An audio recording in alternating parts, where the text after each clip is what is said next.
My name is Ian Utile. I'm grateful to bring you authentic, real conversations with some of the VIP speakers of NFT NYC 2025, which is coming up the end of June in Times Square. I'm about to bring Wes Henry to stage. Wes and I have done a few things loosely together, whether it's being on a panel or being part of a documentary together. Wes is larger than life. Wes has collabed NFT projects with Snoop Dogg, with Val Kilmer. He's done his own massive releases. He is a larger than life dude based on what he's done. And just even his demeanor, the size of this masculine man is a sight to behold. So Wes, please come on the stage. Let's share a conversation together. Thank How you. are you? How you doing? Good. How you doing? Good. Good to see you. I can't Good remember if the last time we hung out was on the stage at NFT NYC, or maybe when you and Emily and I were hanging out somewhere working on a documentary, but we've been around each other a few times. How's the last year or so treated you? Catch me up a little bit. Yeah, pretty good, man. I mean, obviously, in the NFT world, things are a little bit slower than the crazy times we had. But I think that's good and bad because it allows a lot of artists like myself to focus on possibly other mediums. And I'm pretty deep into oil paint at this point, That's getting cool. back into physical mediums. So I'm still doing both and looking for new avenues. And so far, so good, man. And remind me, where's home for you? Are you over on the East Coast? Are you in the New York area? Are you down in LA? I can't remember if we had talked about that before.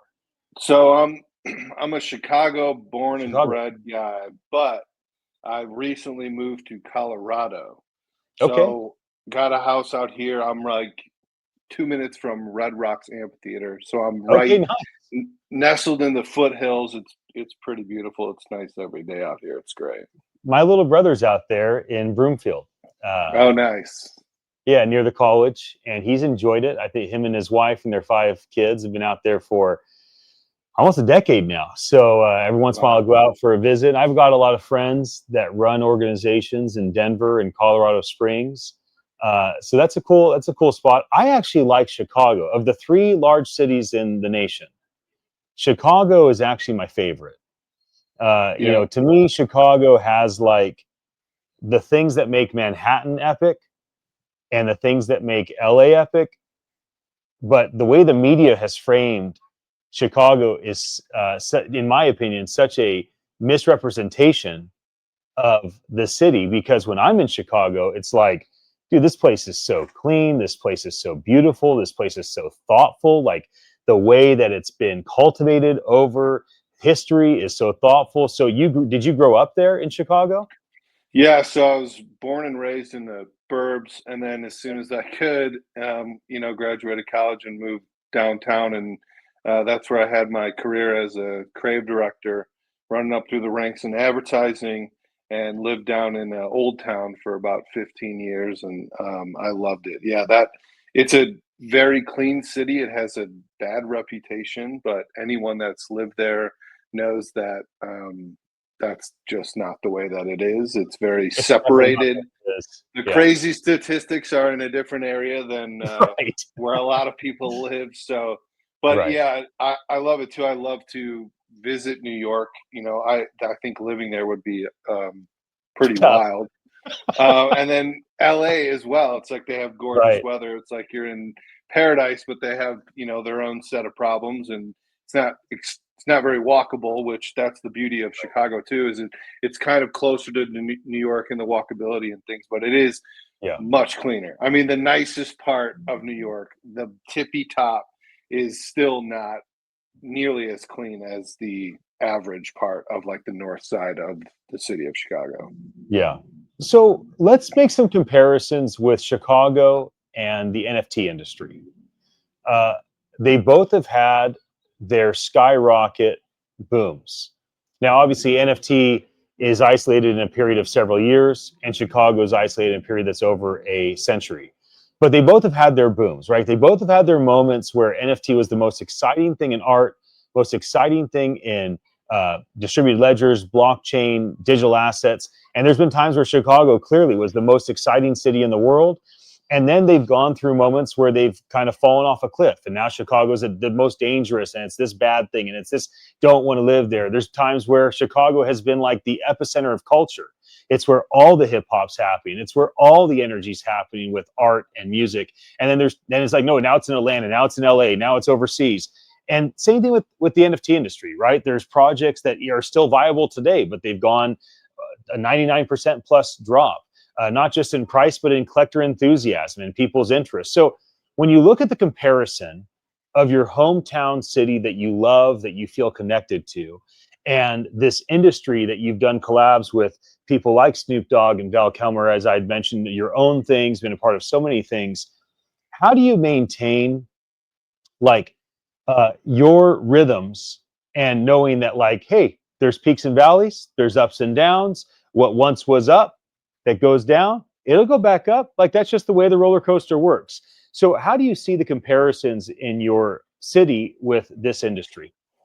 Well, I think it's a little bit tricky because NFTs, I think that section in time that we had in 2021, which luckily I got into, was one of the craziest times. I don't know if that will be repeated. It might be the next wave might be something different, but that was such a magical time.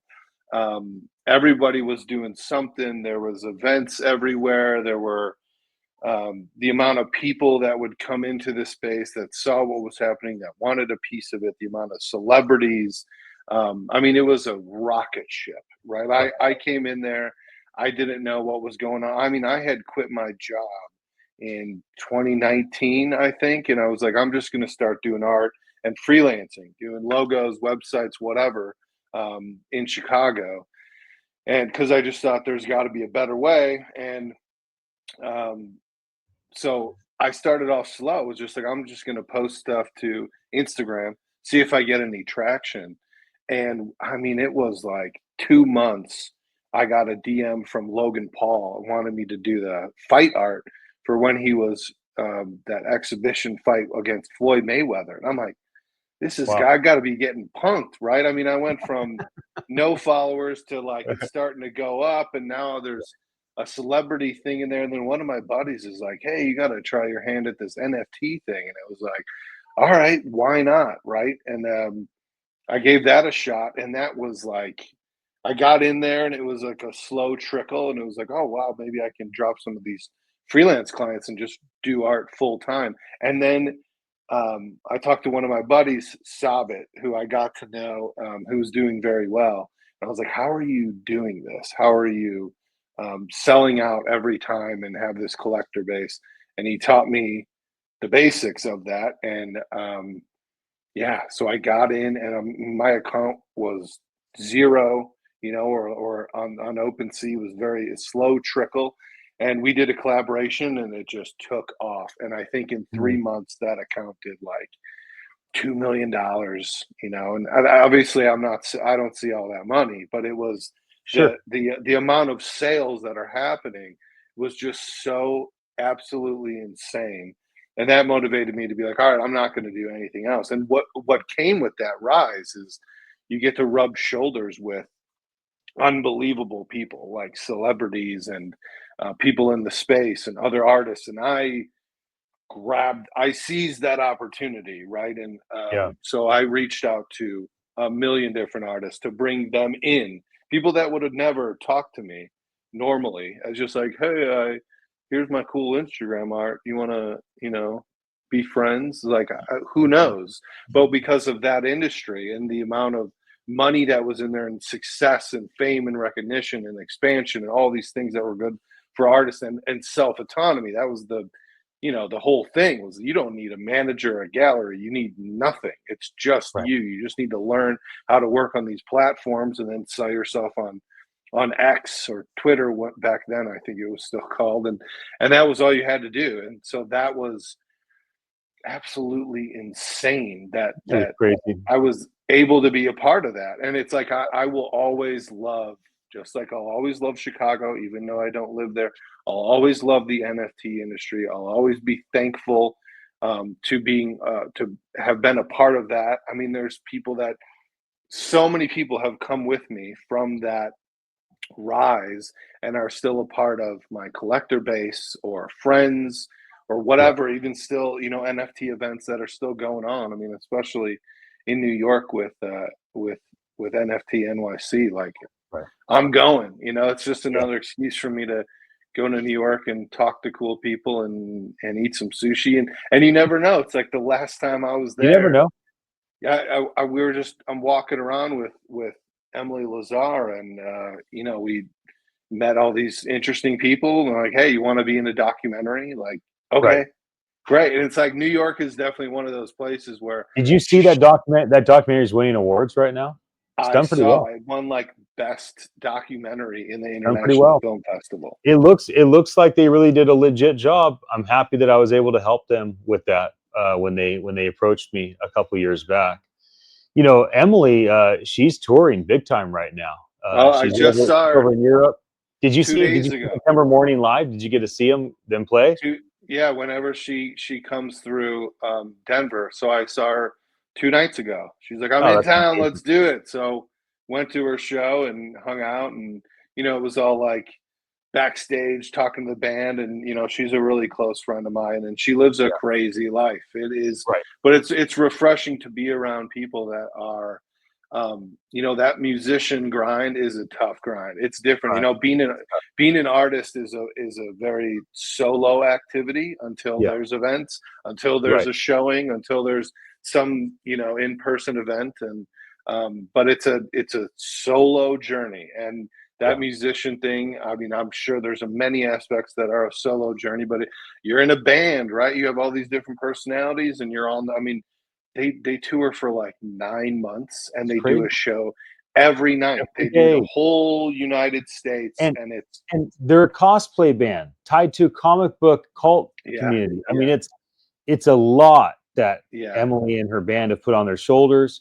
She doesn't get to go, and I love Violetta Cerrone so much, but Violetta has a much easier time being an NFT artist because she can go do some modeling, she can go do some acting, she can go play by herself with her guitar, she can go, do it. She has a lot of freedom, and she can go play with a band. Like Emily, she has to like get fully dressed up, put on the full show, have the full screens, and it's incomparable amount of money just to put a show on. Then you got to make a profit from the show, and it is a major undertaking that she's done. And I'm really happy for Emily's success in that she's really set a bunch of new standards by which a artist and a band can do. In many ways, you also set some new standards for how collabs are done. Let me ask you this, not looking back, did you like collabs or solo work better? But looking forward, whether it's digital or it's physical, what is your thought on doing collabs in the future and doing solo work in the future? And is it a gut feeling? You have an invitation opportunity. It goes on a gut feeling, or is it like you have a hit list? Like I still want to collab with these three celebrities, or you have like your own. Like I'm doing these 5 projects in the next decade. Nothing's going to stop me. Nothing's going to distract me. Like I'm going to do this oil paint thing. I'm going to do this thing and that thing. How are you casting a future vision that keeps you excited? And is that future vision a combination of celebrity collabs that you've done in the past to represent that in the future, solo work? Like, what are you looking toward in the future personally? So I think my philosophy of all of this is pretty simple, which is basically you can't catch any fish without going fishing. So at all times, I'm going to be producing and putting it out there. And of course, in the collab world, there's a list of, man, I'd love to work with these people. Mike Tyson's on that list. I thought I was going to get to collab with him. I never got to do it. I'm a big boxing fan. So there's that list that will always be, because like allegedly your subconscious runs like 95% of your actual choices, and Okay. you need to kind of implant ideas in there so you're heading down the right road. So that's part of it, is have lofty goals, shoot bigger than you think. And landing halfway would be cool too. So I'll always have a list of people I'd love to work with. And then at the same time, with collaborations, the Web3 space specifically is a little bit tricky, right? Because there's a lot of fakers. I mean, it is riddled with fakers. With everyone's a CEO, everyone's building the next great thing, Right. everyone's about to do the biggest thing you've ever seen. So you have to know when to say no to a lot of those people, and it is a lot. And It's that's a not to say work if it's a legit artist and someone whose work I respect, I'll collab with them in an instant. It's kind of irrelevant in that sense because in that world, we're all the artists are helping each other if you're legit, and so yeah. giving back and being a part of that is a really big deal, and then at the same time, with those collaborations, if a celebrity were to approach me and want to do something, it's almost always going to be a yes from me because that's exposure, that's a new collector base, and a lot of times they're not dictating what you're doing. That's the very different thing from like my career in advertising and being an art director, creative director, up through those that ladder. Is there's always like a client, and they're the reason why you're working is because they're cutting a check, they need a logo, they need branding help, they need a specific thing. So they're kind of, there's revisions, and this is their vision and your vision's got to match it, and you got to come to their vision. But as an artist, it's very different. Most of the time, like overwhelmingly most of the time, it's hey, do whatever you want. Let's check it out when you're done. You're an artist. I want to give you that freedom. So it's like, yeah, I mean, in my opinion, you really have nothing to lose when you're doing that. Yeah. You're not selling out your soul. You're not doing something that you hate. You're literally doing you come up with an idea on the spot or a little later. And I guess the one collab that I did that it was their idea completely was with Snoop Dogg. When I went to a studio and I met him, which was wild. And he just had an idea, while he's puffing a bee, he just had an idea and is like, "Hey, what about this?" And I was like, "Done." Right? Like Do it. that's the meeting. Like you can do it, or you can sit there and not do it, and Yeah. then then you didn't go fishing that day. So it's Right. like with things like that. But then Busta Rhymes, that was another big one that I did. I mean, these are heroes, right? These are Right. people that I listened to growing up that are like a really big deal. And it was Yeah. like, it's such an honor to be in the same circle where some of these people are literally telling me that they love my work and they're a fan of it. It's like, Yeah. what? How is this happening? With like Busta Rhymes, for instance, he was just like, I want someone to do an NFT for me, and we're going to drop it together. And his people reached out to me and were like, yeah, we want you to be the guy. And I was like, okay. And then I like waited a couple days, and he tweeted it out to the world. Someone make me an NFT and we're going to drop it together. So I was like, okay, I need to act now. And Now. that's the whole thing, right? Is like with the whole same with the fishing concept is like all those things that happened to me weren't just out of the blue. It was like I was building up pieces of art. I was building my collector base and my exposure so that, luck is where proper preparation meets opportunity. And that is 100% the case. All the successful people that I know, they grind, they get it out there. They're not just sitting there waiting for a Yeah. knock on the door. You Yes. approach other doors and you get out there. And if you hit 100 doors, you're going to get 10, 5, whatever it is. And then those are going to open other doors. So you have to be vigilant in that sense. And I think that's with any industry. If you're going to sit back on your laurels, good luck. All right. You can get lucky, but your luck is going to be slim. And if you are active and you're a hustler and you're out there, you can take that luck pool and make it much larger. But a guy like that, he was like, do anything. So I that night was happened to be in LA, like sleeping on one of my friends' pull-out couches, just visiting because I was traveling all over the place. And I was like, all right, I'm going to do this tonight because the digital I do all on my iPad with an Apple Pencil and Procreate. And so I did that, and I stayed up all night doing it, sent it to his people at like 4:35 in the morning. And then I wake up and they're like, boom, we showed it to Busta. He's like, "You're our guy. Let's do it. What do you want for it? Let's talk turkey." And it was like, that I did that piece. I had zero direction.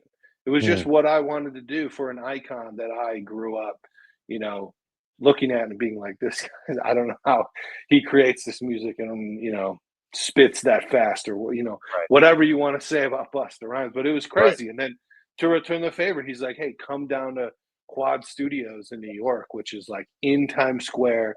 There's a studio there where like Tupac got shot outside of it. And I'm like taking an elevator up to the top, and he's like a co-owner now. And I mean, the records on the walls, it was like Biggie and Tupac and everybody you could think of. I mean, there was like Whitney Houston, just gold records around the whole thing. And it Amazing. was like, let's hang out, let's throw a party. And it was like, I'm one on one with Busta Rhymes, and then that night we like go to the club, and I get to like meet his son, and we're all at a table hanging out like that.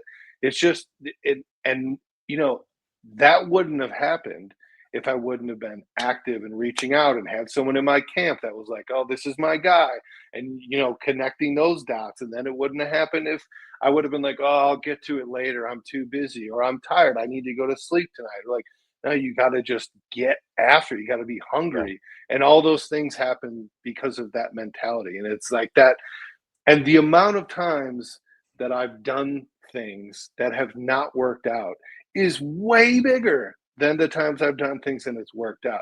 And I Of think a course. lot of people, they don't understand that. It's like when you see the success of somebody, you don't see all the failures. Like, failure is my buddy. And Yeah. that word has such a strange connotation or like meaning in our society, where it's like, if Yes. you failed, there's something wrong with you. It's like, no. My favorite quote is by Winston Churchill, and he says, "Success is moving from failure to failure without a loss of enthusiasm." And it's Yeah. like, That's good. or some slight derivation of that Something like that. expression. Exactly.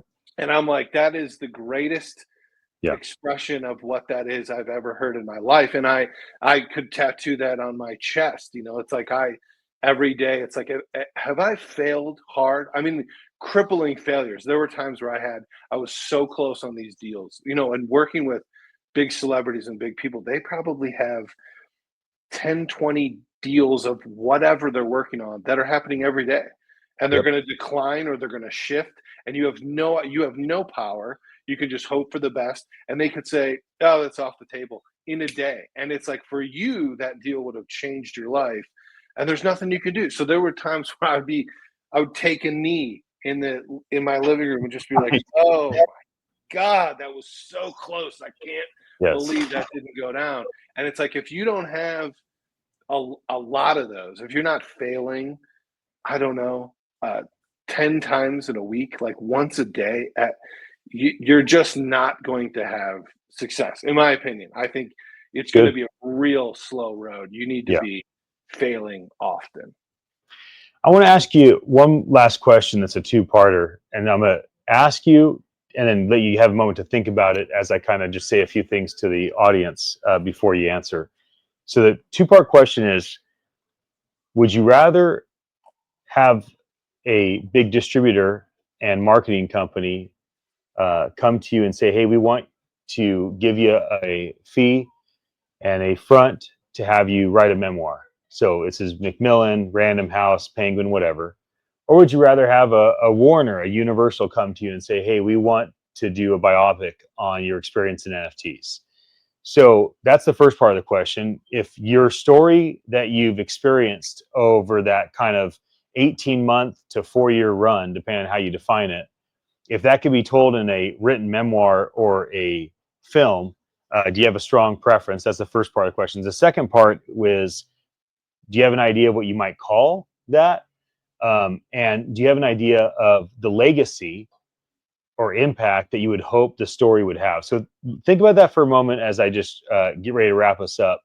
If you're not yet following Wes Henry, I suggest that you do. WESHENRYART. If you're going to be with us at NFT NYC, I would encourage you to go wherever he'll be on stage or wherever his art is being represented.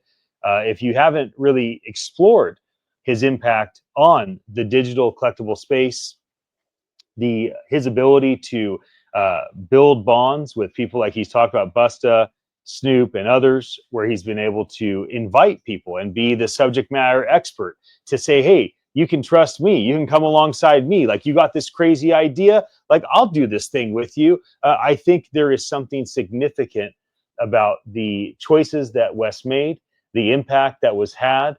And I think that all of us in our industry should be very mindful, even if Wes is focusing on other artistic expressions, oil painting and other things.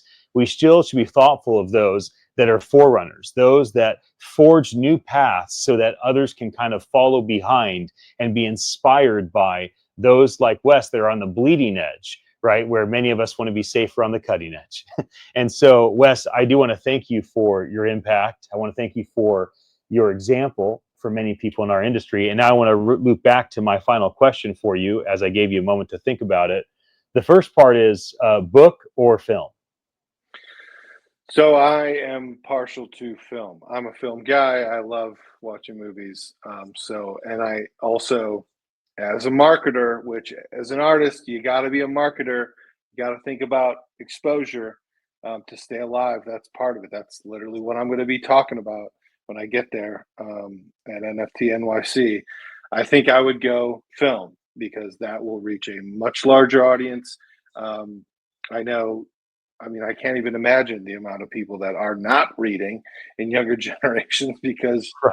of screens. So it's like, I even know. I'm an audiobook guy these I days know. while I'm like It's working true. out or whatever. So that's what I would do is I would definitely go film, even though a book would be awesome too.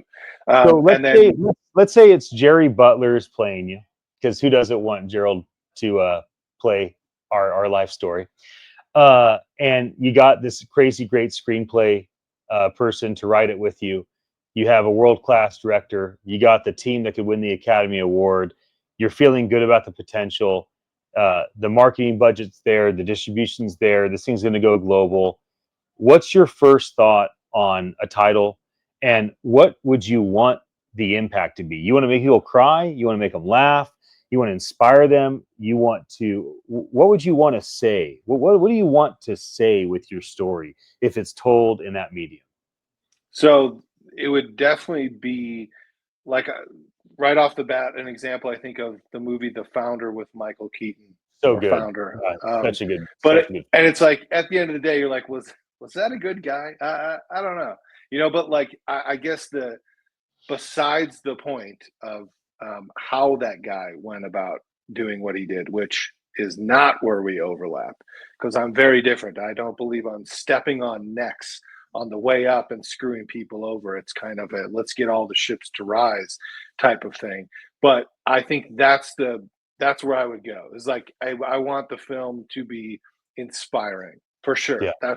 That's the number one message, and the inspiration that I would want someone to get from that is really what he called out in the movie was like good old fashioned persistence. I believe that was the word. It was either perseverance or persistence that he said. Like, how did an over the hill milkshake salesman in his 60s become like this global leader in this fast food chain and, Right. become a billionaire? And he was like, good old fashioned persistence. And it's like, I think, Right.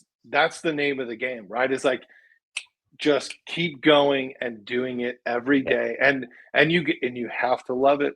If you don't love it, don't do it. Do something No. else, and then go take that persistence, that perseverance, and put it over in the fun. You want to have fun the whole time. If it's a grind in the sense of and you did like it's like, well, then you might as well get a 9 to 5 and make somebody else's dreams come true because you're missing the point.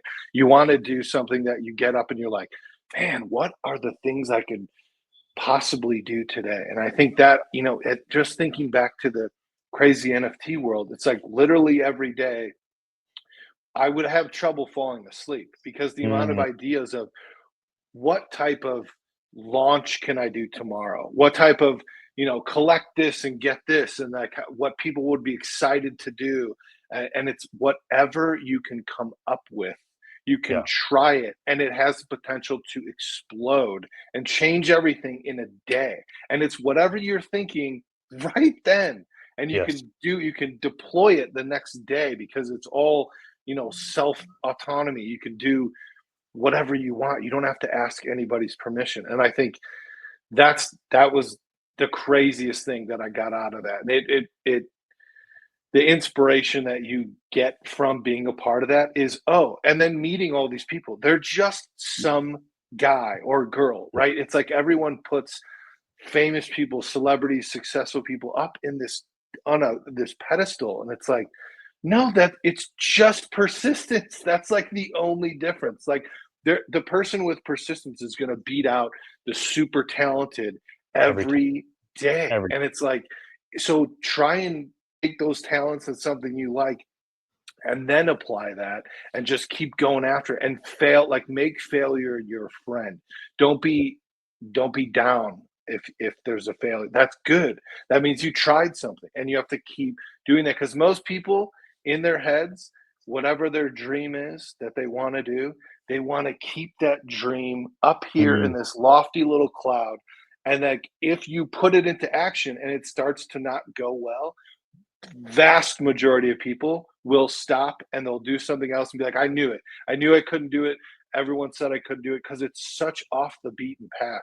And if it's literally just a timeline. Like, the people that are successful, they just kept going. And then eventually that luck thing comes around, and you get the preparation opportunity meeting, and boom, you reach a new level. You get a little bit more motivation, and you just keep going. And it's like, that's really what the story is. It's like, I could have not done any of this very easily and just gone about my life, and none of this would have happened. But now I know firsthand how easy it is for crazy things to happen if you're putting yourself out there and you're getting after it every day.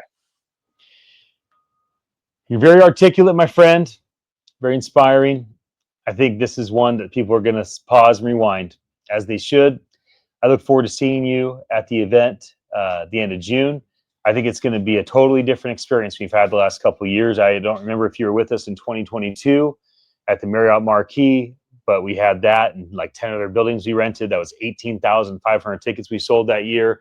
But the Marriott was such an incredible experience. We moved to Javits, and even though we had a lot of people, it still felt kind of lean, because people come in to speak, they come in to see their art, they come in to do a thing, and then they're out to enjoy all the other stuff. It's going to be nice to be back in the Marriott.